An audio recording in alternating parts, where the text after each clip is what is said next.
Welcome student, I am your educator Aarti Sharma. आज मैं आपके सामने क्लास 12th का फर्स्ट हिस्ट्री लेक्चर ईंट, मनके तथा अस्थियां हड़प्पा सभ्यता के बारे में डिस्कस करने आई हूँ। ये लेसन मैं आपको एक स्टोरी में बताने की कोशिश करूंगी और कुछ इसके बेसिक फैक्ट्स उनको समझाने की भी कोशिश करूंगी। ठीक है, तो इस लेसन में जो हम लोग पढ़ेंगे ईंट, मनके और अस्थियों के बारे में, इसमें फर्स्ट जो हम लोग पढ़ते हैं हड़प्पा सभ्यता। तो हम हड़प्पा सभ्यता को ही क्यों पढ़ते हैं, इस सभ्यता का नाम हड़प्पा क्यों पड़ा, और इस सभ्यता के लिए जो बेसिक क्वेश्चन है यानी कि इस लेसन को समझने के लिए जो उसका बेसिक है, पहले हम उसके बारे में बात करते हैं। ठीक है, देखिए भारत में क्या हो रहा था कि रेलवे लाइन बिछाई जा रही थी। ठीक है, तो जब रेलवे लाइन बिछाई जा रही थी तो रेलवे लाइन को बिछाने के लिए ईंटों की जरूरत, मतलब पत्थरों की जरूरत पड़ी। तो पत्थरों को क्या करा कि लाया जा रहा था दूर जगह से। मान लीजिए एक पर्टिकुलर जगह थी और यहाँ से जो है पत्थरों को यहाँ पर लाया जा रहा था और बिछाया जा रहा था। अब जब हम यहाँ की बात कर रहे हैं, ये बात कर रहे हैं हम पंजाब की। ठीक है, तो जब यहाँ पर पत्थर बिछाए जाते तो एक टाइम यहाँ पर ऐसा आया कि पत्थर की जो है मात्रा है वो कम हो गई, यानी कि पत्थर की जो क्वांटिटी जितनी ज़रूरत थी वो अब उतने पत्थर नहीं रहे, लेकिन काम तो चालू रखना था। तो यहाँ पर जो इसको हेड कर रहे थे उन्होंने बोला कि ठीक है, आप यहाँ आसपास में, मतलब मजदूरों ने बताया कि यहाँ आसपास में एक टीला है जहाँ से पकी हुई ईंटें मिल रही हैं, हम वहाँ से उनको खोद के निकाल लेते हैं और ईंट यहाँ पर बिछा देते हैं। तो उन्होंने बोला ठीक है, जब तक वो पत्थर वहाँ से नहीं आ रहे तब तक आप यहाँ से इस में से टीले में से ईंटें ले आओ और इस रेलवे लाइन पर डाल दो। तो जब ऐसी ईंटों का यूज़ करा गया, ऐसे पत्थरों का यूज़ करा गया, तो वहाँ पर जो उनके हेड थे, उनके सीनियर आए और उन्होंने देखा कि ये ईंटें तो कुछ अलग तरह की हैं, ये आज की ईंटें नहीं हैं जो हम लोग आज यूज़ करते हैं। तो जब उनको और खुदाई करी उस एरिया की, तो वहाँ से कुछ ऐसी चीज़ें मिली जिनके बारे में देखकर पता चला कि यहाँ पर कोई सभ्यता या कोई नगर रहा होगा, यानी कि यहाँ पे कोई लोग रहे होंगे। अब वो जो जब ज़्यादा खोदा गया तो पता चला कि वहाँ पर एक पूरा का पूरा नगर था, और वो जो नगर था यानी कि जिस टीले को खोदा गया और जहाँ से पता चला कि एक नगर है, वो नगर किस तरीके का था, वो नगर था आपका हड़प्पा। हड़प्पा पंजाब में एक जगह थी, हड़प्पा शहर। आधुनिक अगर हम लोग बात करें तो पाकिस्तान। ठीक है, अब वो भारत में नहीं है। तो वो हड़प्पा नगर था और सबसे पहले वही खोदा गया, इसलिए इस सभ्यता को हड़प्पा सभ्यता कहा गया। लेकिन जब और अवशेष खोले गए, यानी कि और खुदाई करी गई और यहाँ की चीज़ों के बारे में जब और जगह से जो और जगह खोदा गया, वहाँ पे से जब जो चीज़ें मिली, अवशेष मिले, क्या अवशेष मिले, जो लेसन में आप लोग पढ़ते हो, क्या ईंट, मनके और अस्थियां। जब ये सारे अवशेष मिले तो इन अवशेषों को जब इन सिमिलर जगहों से मिलाया गया तो पता चला कि ये सारी की सारी इंटरलिंक हैं। और जब इस पूरी सभ्यता की और जगहों को खोदा गया तो पता चला कि यहाँ पर एक नदी बह रही थी। कौन सी नदी थी वो नदी थी आपकी सिंधु नदी। तो सिंधु नदी के किनारे इस सभ्यता का क्या हुआ, उद्भव हुआ, इसलिए इस सभ्यता को कहा गया। सिंधु नदी के आसपास जो घाटियां बनी वहां पे लोग रहे और वहां पर आके एक सभ्यता बनी, इसलिए इस सभ्यता को कहा गया सिंधु घाटी सभ्यता। और हड़प्पा सभ्यता क्यों कहा गया, क्योंकि हड़प्पा जो है इस सभ्यता के अंदर खोजा गया पहला जो है क्या था, नगर था। तो ये जो सभ्यता थी ये पूरी तरीके से नगरीय थी। ठीक है, लेकिन इस सभ्यता के बारे में हमें कैसे पता चला, तो देखिए इस लेसन की स्टार्ट करते हैं। इस सभ्यता के बारे में हमें पता चला कि ये सभ्यता जो थी किस तरीके से थी। इस पहले पैराग्राफ को मैं आपको समझा रही हूँ कि यहाँ से हमें कुछ मोहरें मिली। वो मोहरें किस प्रकार की थी, वो मोहरें इस प्रकार की थी कि उसमें कुछ आपको डायग्राम मिले जिसमें आपको कुछ जानवरों के चित्र मिले और कुछ जो है आपको निशान मिले। ये हड़प्पा की जो मोहरें हैं ये इसकी पहचान थी, ये इसकी लिपि भी थी, लेकिन इसको हम लोग समझ नहीं सके, पढ़ नहीं सके। क्यों? क्योंकि इस सभ्यता के अंदर जो लिपि मिली वो लिपि के अंदर लगभग 400 चिन्ह थे और जिनको समझना और पढ़ना मुश्किल था। इसलिए इस सभ्यता को आदि ऐतिहासिक काल में रखा गया। और आदि ऐतिहासिक का मतलब क्या होता है, वैसी सभ्यता जिसके अंदर जो लिपि तो हमें मिलती, यानी कि रिटर्न तो हमें कुछ मिला, कुछ किताब, मतलब जैसे हम किताब की बात कर लेते, किताब नहीं मिली, हमें मोहरें मिली, ईंट मिली है, मनके मिली है, कुछ और अवशेष मिले, लेकिन कुछ मान लीजिए कुछ बर्तन मिले हैं, कुछ चीज़ मिलती है, उस पर कुछ लिखा हुआ है, लेकिन उस लिखे हुए को हम पढ़ नहीं सकते, लेकिन लिखा ज़रूर हुआ है। तो उस टाइम पीरियड को क्या कहा जाता है, आदि ऐतिहासिक काल। तो हड़प्पा सभ्यता में हमें जो सबसे स्पेशल चीज़ मिली है वो वहाँ की मोहरें मिली हैं। और वो जो मोहरें थी वो किस चीज़ की बनी जाती है, जैसे मिट्टी की, तांबे की, या फिर एक तरीके से सोने की बनी जाती थी, लोहे की बनी जाती थी। तो वो बनी जाती थी सेल खड़ी की। ठीक है, किसकी बनी जाती थी, सेल खड़ी की। अब सेल खड़ी जो था वो क्या था, एक पत्थर था जिस पत्थर से मोहरें बनाई जाती थी। उस मोहरे पर जो होता था बहुत तरह के चित्र जो है अंकित करे जाते थे। चित्र मतलब किसी जानवर का, पेड़ का, पौधे का, या किसी और तरह का साइन। ठीक है, अब इसमें जो लिपि होती थी उसको पढ़ना समझना हमारे लिए मुश्किल था, हम उसको नहीं समझ सकते थे। लेकिन फिर भी वहां से इन मोहरों से हमें कैसी जानकारी मिली, वहां के घरों के बारे में जानकारी मिली, मद्रभांड मिले वहां से। मद्रभांड मतलब एक तरह का बर्तन, बहुत बड़ा बर्तन होता था जिसके अंदर लाशों को दफनाया जाता था। कुछ आभूषण मतलब कुछ ज्वेलरी मिली, कुछ औजार मिले, जिनसे हमें पता चला इन जो सभ्यता है उसके बारे में। अब पुरातात्विक साक्ष्य का मतलब, साक्ष्य तो समझते होंगे आप लोग, सबूत। लेकिन पुरातात्विक क्या मतलब होता है कि जब हम खुदाई करते हैं, और खुदाई करते वक्त किसी भी स्थान की जब हम खुदाई करते हैं और कुछ चीजें मिलती हैं जिनको हमें देख के ये लगता है कि ये पुराने समय से जुड़ी हुई हो सकती है, उसको पुरातात्विक जो विभाग होता है वो उसकी जांच करता है। ठीक है, अब ये जो विभाग ने इसकी जांच करी तो जानकारी मिली कि यहाँ पर एक सभ्यता थी, और वो सभ्यता के बहुत अलग अलग पहलू रहे होंगे। लेकिन किस तरीके से हम उसकी व्याख्या करें उसके बारे में हम लोग आगे बढ़ते हैं। तो इस से जो शब्द मिलते हैं, स्थान मिलते हैं, काल मिलता है, ये जो चीज़ें हैं देखिए ये हड़प्पा काल से ही मिली है। इस चित्र 2 में जो आप लोग देख रहे हैं, अब ये जो सारी चीज़ें मिली ये अलग अलग जगह से मिली। जगह कहाँ थी, जैसे कुछ चीज़ें हमें अफगानिस्तान से मिली, कुछ जम्मू से मिली, कुछ पाकिस्तान के बलूचिस्तान से मिली, कुछ गुजरात से, कुछ पंजाब से, कुछ राजस्थान, कुछ हरियाणा, और कुछ हमारे यूपी से मिली। अब ये सारे ही जो जगह हैं एक दूसरे से बहुत दूर दूर हैं।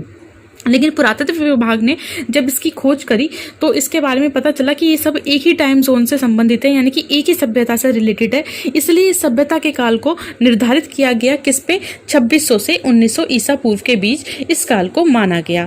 अब अगर हम लोग आज की बात करें तो हड़प्पा जो नगर था, यानी कि जो सबसे पहला जो नगर खोजा गया, इस संस्कृति के बारे में जब हम लोगों ने खोजा तो हमें पता चला कि ये जो सभ्यता थी, ये जिसके बारे में हम लोग बात कर रहे हैं, ये जो सभ्यता थी इसका उदय कब हुआ, तांबे का एक युग आया था जिसमें तांबे को हम लोग ज्यादा यूज करते थे। और तांबे के बाद हमने एक और धातु बनाई तांबे और टीन को मिलाकर, जिसको हमने कांसा कहा गया। ठीक है, तो सिंधु या हड़प्पा संस्कृति का जो उदय है वो कैसे हुआ, उपमहाद्वीप में जो एक तरफ तो हमारी ताम्रपाषाण जो सभ्यता थी वो थी, और दूसरी तरफ हमारी कांस्य युगीन सभ्यता थी जिसको हम लोगों ने कहा हड़प्पा सभ्यता। आगे हम लोग बात करते हैं इस सभ्यता के आरंभ में। तो देखिए जो हड़प्पा सभ्यता थी उससे पहले भी कई सभ्यता विकसित हुई थी, लेकिन वहाँ पे जो सामान मिला, जो चीज़ें अवशेष मिली, या फिर वहाँ पे जिस तरीके का कार्य होता था, उन शैलियों से हमें पता चला कि उन पहली वाली सभ्यताओं को और हड़प्पा सभ्यता का आपस में कोई मेल नहीं था किसी भी तरीके से। ठीक है, क्यों, क्योंकि कुछ इलाकों को जलाया गया, कुछ इलाकों को छोड़ा गया, जिसके साक्ष्य मिले, और ये पता चला कि वो सारी सभ्यता और हड़प्पा सभ्यता अलग थी। अब देखिए ये जो आप मैप देख रहे हैं, इस मैप में देखते हैं ये हड़प्पा के टाइम में जो खोदे गए हैं, हड़प्पा सभ्यता के बाद या सिंधु घाटी सभ्यता के बाद जो स्थान खोजे गए उनका चित्र है। अब देखिए सारे जब इन सब चीज़ों को देखा गया तो इसमें देखा गया इन संस्कृतियों के आपस में ना बहुत सारी चीज़ें मिलती थी, जैसे इनका खाने का तरीका, यानी कि निर्वाह करने का तरीका, ये लोग कैसे जीते थे, जैसे पशु पालन करते थे ये लोग, तो पशु पालते वक्त ये सभी जगह बैल, गाय, भेड़, बकरी, भैंस, सुअर ये सभी पालते थे। और इस सभ्यता में सबसे इम्पोर्टेंट जिसको पाला गया या फिर जिसकी पूजा करी गई थी वो था कुबड़ वाला सांड। उसका ये बहुत इंपॉर्टेंट रोल प्ले करते थे कि सारी जगहों पर, इसलिए ये संबंध स्थापित करा गया कि ये सभ्यता एक दूसरे से, या ये जो शहर हैं, ये जो जगहें थी, ये सभी एक ही सभ्यता से बिलोंग करती हुई जुड़ी हुई हैं। यहाँ के रहने के तरीका एक जैसा था, सुअर को पालना जैसे, या फिर हिरण की हड्डियां यहाँ से मिलना, या जो इस पूरी सभ्यता इनका शिकार खेलना, या फिर इनका आखेटक करना और मांस का, मछली का, इन सब का यूज करना, ये सब यहाँ पर एक कॉमन चीज थी। यहाँ के लोग सभी एक ही तरह की फसल भी उगाते थे, जैसे आप तेल हो गया, सफेद चना हो गया, गेहूं हो गया, जौ हो गया, मटर हो गया, दाल हो गया, राई हो गया, सरसों हो गया, बाजरा हो गया, ये सारे यहाँ से अवशेष मिले हैं। लेकिन जैसे अगर हम लोग बात करें आपके बाजरे के बारे में, तो बाजरा जो है हमें इसके दाने कहाँ से मिलते हैं, गुजरात से मिलते हैं। ठीक है, और अगर हम लोग बात करें हड़प्पा के जो लोग हैं जो कहाँ पे रहते थे, लोथल में जो रहते थे, लोथल गुजरात के अंदर एक शहर पड़ता है। ठीक है, ये देखिए मैं दिखा देती हूँ, ये लोथल, ठीक है। ये जो लोथल है, यहाँ से हमें कैसे अवशेष मिले, यहाँ के लोग जो है चावल उगाते थे, हमें इसके अवशेष मिले, ये गुजरात में है आपका। और बाकी इन सब से हमें और बहुत सारे अनाजों के बारे में पता चला है। इन चित्र दो से और चित्र 1 से आपको ये पता चलेगा कि यहाँ पर अलग अलग तरह की जो है खेती करी जाती थी, लेकिन फिर भी ये सभी एक जगह एक दूसरे से संबंधित थे। ओके, तो यहाँ पे जो कृषि प्रौद्योगिकी 2.1 जो हम एक्सरसाइज पढ़ रहे हैं यहाँ पर, इसमें क्या था कि हमें यहाँ से ये तो पता चल गया वहाँ पे से जो हमें अनाज मिले हैं, जो उसके दाने मिले हैं, कि ये लोग खेती करते थे। लेकिन खेती कैसे करते थे, लाइक ट्रैक्टर से करते थे, बैलों से करते थे, हल जोतते थे, किस तरीके से करते थे वो नहीं पता चला है। लेकिन मोहरों पे जो चित्र अंकित मिले हैं बैल के, वृषभ जो है, उससे ये पता चला कि खेती तो करते होंगे या खेती करने में ये बैलों का यूज़ करते होंगे। एक जगह है बनवाली हरियाणा में, देखिए लिखा हुआ है बनवाली हरियाणा। यहाँ से ना एक खिलौना मिला है मिट्टी का बना हुआ, जो क्या है, हल है जिसमें। तो इसका मतलब ये पता चला कि मिट्टी से बने हल का जो प्रतिरूप मिला है, और एक जगह से लकड़ी का भी मिला है। तो लकड़ी के हल का मिला है और मिट्टी के हल का मिला है। इससे पता चलता है कि बच्चों को खेलने के लिए वो इस तरह के खिलौने देते थे, ताकि क्योंकि बड़े लोग भी इस तरीके का जो हथियार है या फिर जो औजार है वो यूज करते होंगे खेती के लिए। और कुछ घरों में अगर हम बात करें तो सीढ़ियाँ भी मिली हैं दूसरी मंजिल पर जाने के लिए, छत तक जाने के लिए। कुछ में कुएं भी मिले, और उन कुएं में जो कमरा होता था उस पर ना बाहर से जो लोग होते थे, सड़क से लोगों का आने की एंट्री का एक गेट मतलब रास्ता भी होता था। ऐसा माना जाता है कि जैसे रात में कोई राहगीर जो होता था वो जाता होगा तो वो पानी भी पीता होगा। तो मोहनजोदड़ो से जो कुएं की संख्या लगभग मिली है वो कितनी मिली है, 700 मिली है। तो ये हमारा जो हम लोगों ने अभी कंप्लीट करा है, ये हमारी हिस्ट्री का क्लास 12th का फर्स्ट पार्ट है, फर्स्ट लेसन का। ये जो 2 पार्ट में मैं बनाऊंगी, क्योंकि अगर हम लोग एक ही पार्ट में बनाते हैं तो ज़्यादा बड़ा वीडियो हो जाएगा। तो आप लोग इसको शेयर कीजिए, सब्सक्राइब करिए चैनल को। सब्सक्राइब करने के साथ साथ प्लीज़ लाइक भी ज़रूर कर दीजिएगा, क्योंकि मैं वीडियो बना रही हूँ तो मुझे पता चले। आप कमेंट बॉक्स में कमेंट करिएगा कि क्या आपको पसंद आया है, नहीं आया। ठीक, अब गृह स्थापित्य की अगर हम लोग बात करें तो हमने पहले हम लोगों ने पढ़ा कि एक ऊंचाई पे शहर था, एक नीचाई पे था। यानी कि जो ऊंचे शहर थे उनको दुर्ग कहा जाता था, और निचले जो शहर थे उनको जो है निचला शहर कहा जाता था, जो नीचाई पे थे। तो जितने भी यहाँ पर जो लोग थे, जो आम लोग थे, वो निचले शहर में रहते थे, और जो थोड़े से धनी लोग थे या फिर जो अमीर लोग थे या कुलीन लोग थे, वो लोग, कुलीन मतलब जो पैसे वाले लोग होते हैं, वो ऊपर रहा करते थे।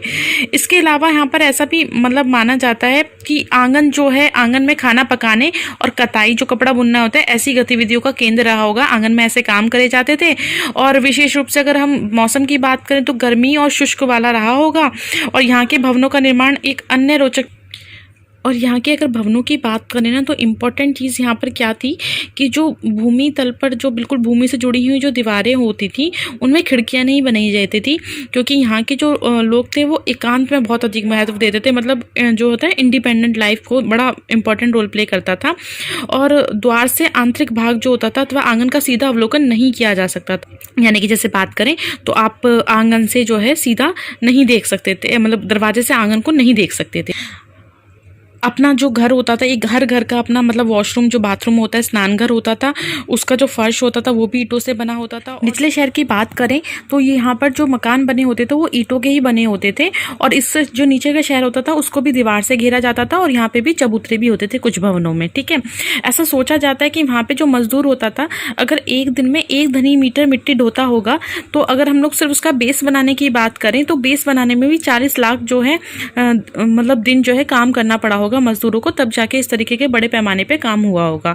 ठीक है, और ऐसा भी जाना जाता है कि चबूतरों को जो है एक फिक्स स्थान पर शहर को संपूर्ण भवन निर्माण कराओगे, मतलब फिक्स डिसाइड किया होगा कि यहाँ पर ये बनेगा, यहाँ पर ये बनेगा, इस तरीके से बस्ती बनेगी। इस जगह पर जो मेन जो काम होता है ना वो ईंटों का यूज होता है, क्योंकि जो ईंटें होती थी ना वो पकी हुई यूज करी जाती थी। अब चाहे वो धूप में सुखा के करी गई हो, चाहे वो भट्टी में करी गई हो, लेकिन सभी की सभी ना एक फिक्स अनुपात में होती थी। जैसे कि अगर हम लोग बात करें तो जो ईंट की लंबाई थी और जो चौड़ाई थी वो उसकी ऊंचाई के क्रमशः 4 गुनी या 2 गुनी होती थी। जो लंबाई की बात करें जैसे लंबाई 4 गुनी होती थी और जो चौड़ाई होती थी वो 2 गुनी होती थी, किसके, ऊंचाई के।